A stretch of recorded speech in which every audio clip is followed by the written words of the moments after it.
Welcome, JDM fans and car enthusiasts alike. When we think about car modifications, what comes to mind?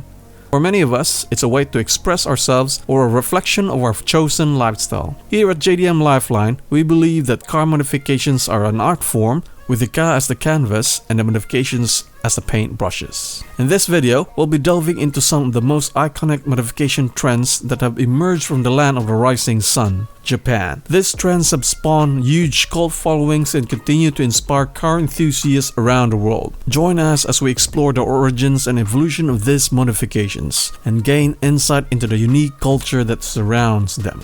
Stance.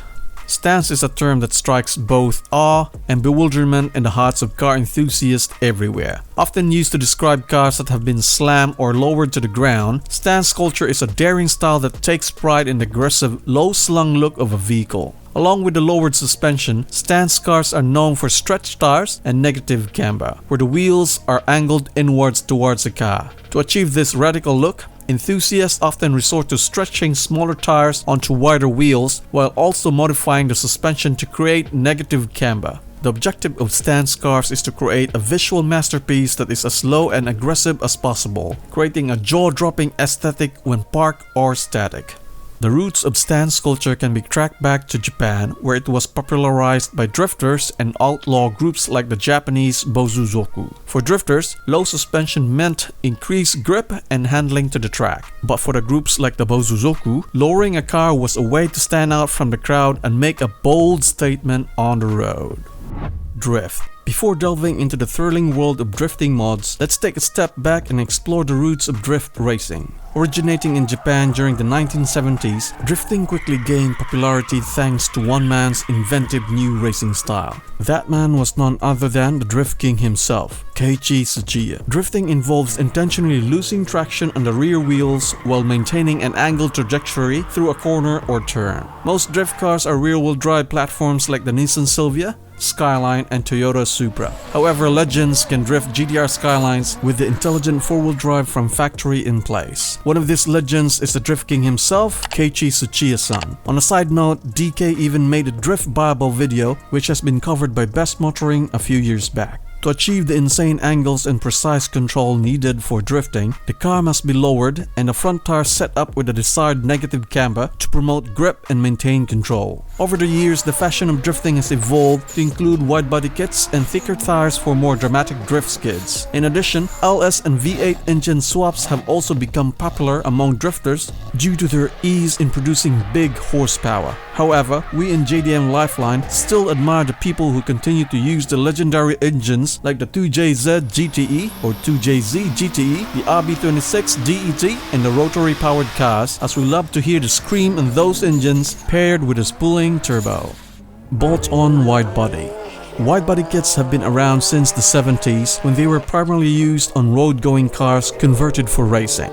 The main goal of fitting a wide body kit to a car is to improve performance by enhancing its aerodynamics and handling. These modifications allow for the installation of wider wheels and tires than the factory fenders can accommodate, and the addition of splitters or spoilers to increase downforce. Today, wide body kits not only serve a functional purpose, but they also give cars an aggressive and muscular appearance when done correctly. However, installing these kits is not an easy task and requires the skills of an expert fabricator to ensure that the lines of the wide body are blended in flawlessly. The Japanese have created a trend of easy-to-install wide body kits that still retain the hulking stance. Bolt-on style wide body kits have become increasingly popular among car enthusiasts around the world. Rewelt Begriff, or RWB in short, by Akira Nakai-san, is a well-known producer of bolted-style wide body kits on Porsches. While Rocket Bunny by Pandem has showcased a wide range of kits across the JDM sports car lineup, including the Toyota GT86 and Nissan R35 GTR. The popularity of Rocket Bunny's wide body kits has made them the backbone of the bolted or bolt-on style wide body kit industry, appearing on car shows, social media platforms, and even in racing games like the Need for Speed franchise. Liberty Walk, another popular Japanese wide body kit manufacturer, is known for not limiting themselves to JDM cars, as they have cut up supercars like the Lamborghini Aventador and the ultra-limited Ferrari F40, which they debuted on the 2023 Tokyo Auto Salon. Before we move on to the next chapter, don't forget to subscribe to our channel for more exciting content about JDM car culture. Hit the subscribe button and turn on notifications so you don't miss any of our future videos. Now let's continue with the next chapter. Itasha. The linguistic origins of Itasha are said to coin the slang ita from the Japanese term itai or itaitashi, meaning ouch or painful, as used for something disgraceful that you cannot bear to look at, in joking combination with the term Itasha, which is an abbreviation for Italian-made cars characterized by innovative design. For us in JDM Lifeline, Itasha means a combination of pop culture in Japan, which has been derived from anime, Japanese animation, and car culture. Traditionally, Itasha enthusiasts would paint their favorite anime characters into their cars, but nowadays, most Itasha cars are wrapped in anime printed vinyl. While this technique is less time-consuming than painting, there is still little room for error, as any mistakes can ruin the overall look of the artwork. If done incorrectly, the said artwork would look out of proportion, and instead of praises, it would end up as a meme of a social media car group. Interestingly, the movie Too Fast, Too Furious had originally planned to feature an Itasha-inspired exterior on Suki's S2000. Yes, that pink S2000. But the idea was ultimately scrapped by management. It's a shame, because introducing Itasha builds to a wider audience of car enthusiasts could have gained more fans and recognition of this unique style.